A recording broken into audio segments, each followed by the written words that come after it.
This video is going to show you individually, step by step, how glycolysis happens.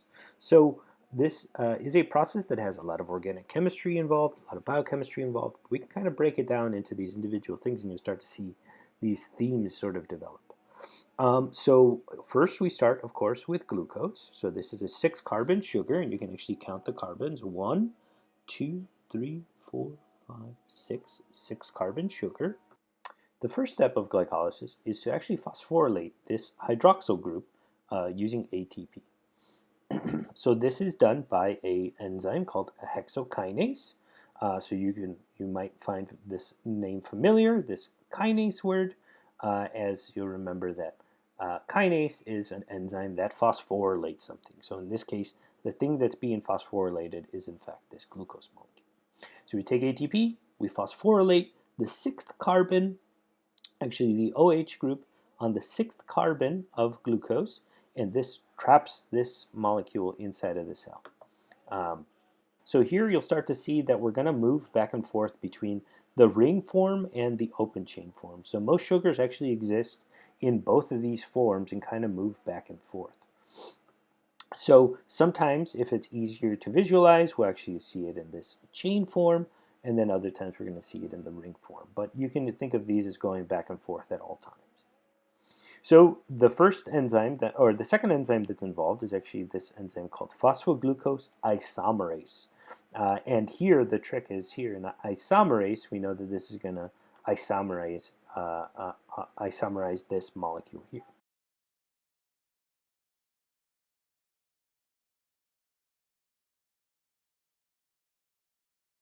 In other words, we're going to move this carbonyl. So this carbon, double bond oxygen, we're going to move this carbonyl from the first carbon to the second carbon. You can see that that transition happens here. What this is doing is this is making this molecule, reforming this molecule so that we have another hydroxyl group here in the end, or this end hydroxyl group that makes it very easy to phosphorylate. Remember, this hydroxyl group here, right, was an end hydroxyl group, and this is where we added this phosphate group. That's the same thing that's happening here. So we're going to add a phosphate group to this end hydroxyl group. And like I said, this moves back and forth between a ring form and an open chain form, but these kind of just go back and forth as needed. So the next step here is done by an enzyme that's quite famous, that you hear a lot about, which is called phosphofructokinase, sometimes also just called PFK. And this phosphofructokinase adds a second ATP. So here's another ATP that's being invested. So this is the full investment phase. We have 1 ATP, 2 ATP. So far we've burned 2 ATP to make this glycolysis, but that's okay because it's going to pay off in the end. But we take this ATP, we add it to this terminal hydroxy group right here, this carbon, which used to be carbon number 1, and we're going to phosphorylate that as well. So now we have this beautiful molecule called fructose 1,6-biphosphate that is a fructose molecule. So we have 1, 2, 3, 4, 5, 6 carbons. And then each of the terminal carbons, so this carbon and this carbon, each have a nice phosphate group attached to it. So we've gone now from having this glucose molecule that has 0 phosphates on it, so it's unphosphorylated, to this fructose 1,6-biphosphate that has 2 phosphates attached to it. So the energy level has definitely increased from the free energy level of this glucose molecule to the free energy level of this fructose 1,6-biphosphate with these 2 beautiful phosphate groups here. In the process, we've burned 2 ATPs, 1, 2, but hopefully, well, not hopefully, we will, in the end, get those back, plus 2 more. So here we have another enzyme called an aldolase, and this one is going to be, this guy here is going to be the one that actually breaks this molecule, this 1, 2, 3, 4, 5, 6 carbon sugar into 2, 1, 2, 3, 1, 2, 3 carbon sugars. One of them is called dihydroxyacetone phosphate. The other one is called glyceraldehyde 3-phosphate, or sometimes just referred to as G3P. This is the one that's going to go through the rest of the process. We actually have to change this molecule around so that it looks like this one. So if you take a look, we have this carbonyl group. So here's a carbon, double bond oxygen.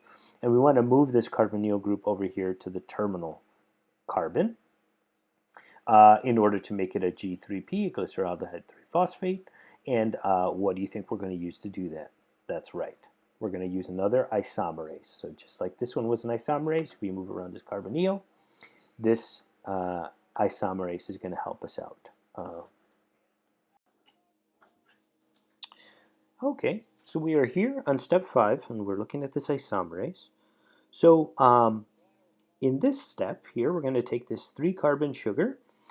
So this is actually just an isomerization of this molecule so that it turns from dihydroxyacetone into glyceraldehyde 3-phosphate by just moving this carbonyl around using this isomerase. So you see this carbonyl is here. This would be shifted here to the terminal carbon here in order to make another molecule of this glyceraldehyde 3-phosphate. Okay. So what happens with these G3Ps, or these glyceraldehyde 3-phosphates? So these are the molecules that we're going to actually add some inorganic phosphates to right here, like this. This phosphate just goes straight out of the cytoplasm. This phosphate is just floating around in there, and we're going to attach these to the molecules. And this is what's actually going to pay off to make a new ATP molecule in the end. But for now, we need to take this inorganic phosphate that's just sort of floating around in the cytoplasm, and we need to attach it here. The way that we do that is actually by extracting some high energy electrons from this molecule to make it more accepting of that phosphate group. So here we have this G3P, we have this carbonyl group here at the end, right? And we're going to extract these electrons and at the same time phosphorylate this molecule. In the end, what we're actually doing is we're adding a oxygen here. So we're actually oxidizing this molecule. So we add this phosphate group. We also add an oxygen. So we are oxidizing this molecule and at the same time reducing this NAD+. So this is another one of the high energy electron carriers. So we're going to transfer high energy electrons from G3P to NAD+, and at the same time we're going to take this inorganic phosphate and add it to the carbon. So here's our first redox reaction, or reduction oxidation reaction. And this is done by an enzyme called glyceraldehyde 3-phosphate, or G3P dehydrogenase. This dehydrogenase just means that we are extracting this high energy electron and moving it onto NAD+ to make an NADH, and then adding this phosphate group. Step 7 is going to be one of our first ATP payoff phases. So this is where we actually take this high energy phosphate that we've transferred to G3P to make 1,3-bisphosphoglycerate, and taking this and directly transferring it onto an ADP. So this is our first example of substrate level phosphorylation. So here is where we transfer a phosphate directly from a substrate, directly from this molecule onto this ADP in order to generate our first ATP. So we can do that, and this is done by a molecule called phosphoglycerate kinase. Now, the next step, step number 8, is actually to take this molecule, this 3-phosphoglycerate that was left over from step 7, and actually transform it. So actually move some of these, this phosphate group around. This is done by a group of enzymes which are called mutases, and we can move this phosphate group around and actually transfer it into this middle carbon, so carbon number 2. So it goes from a phosphate group on carbon number 3 to a phosphate group on carbon number 2. Now we have this phosphate group here. And what's going to happen now is that this molecule is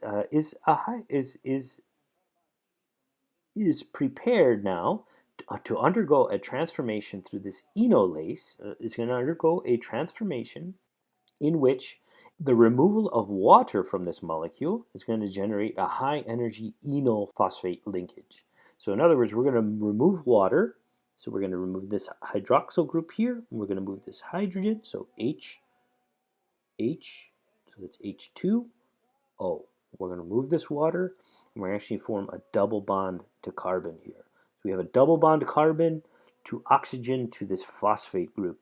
So this severely restricts the movement of this molecule and makes this a very high energy, very unstable, very high energy phosphate bond, ready to be transferred to something else. This phosphate does not want to be in this location.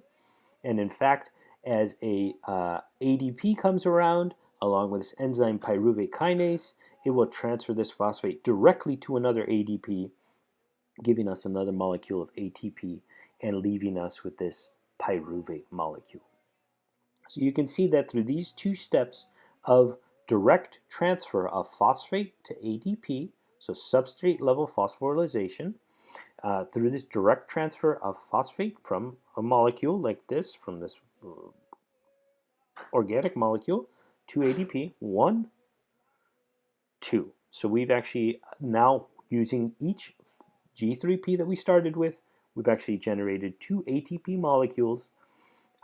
Remember, this is happening twice because at the end of step number 4 and step number 5, we actually ended up with 2 of these G3P molecules. So we can multiply these 2 ATP by 2, giving us a total of 4 ATP. So what we started with, of course, so here's the net result.